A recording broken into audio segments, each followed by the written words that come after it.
Oui, Madame la Présidente, mes chers collègues,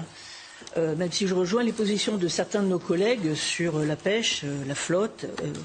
et le problème de souveraineté alimentaire, il n'en demeure pas moins que la politique de l'Union européenne qui consiste à passer des accords avec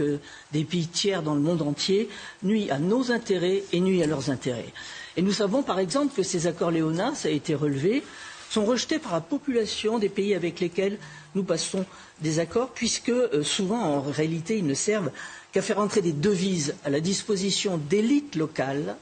devises qui sortent tout droit de la poche des contribuables européens. Alors cet accord spécifique avec la Guinée-Bissau va nous coûter 100 millions sur 5 ans, dont une infime partie est supposée aider à la pêche locale et vraisemblablement très peu, effectivement, pour combattre la pêche illégale. On se demande bien d'ailleurs comment, puisque en pillant la ressource, la pêche locale disparaît peu à peu et elle déracine des pêcheurs qui sont forcés à la migration économique. Je crois qu'il faut aussi dénoncer l'hypocrisie de la Commission européenne qui déplace l'effort de pêche en dehors de nos eaux, à grands frais, et ces accords détruisent la ressource de ces pays, favorisent la pêche industrielle par rapport à la pêche locale et artisanale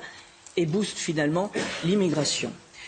Mes chers collègues, je pense qu'aujourd'hui il est urgent de revoir intégralement la doctrine des accords de pêche dont le principe est périmé et trouver d'autres voies de coopération. Effectivement, il est nécessaire avec des pays tiers, en particulier l'Afrique francophone, avec lesquels mon pays, la France, dispose d'une puissante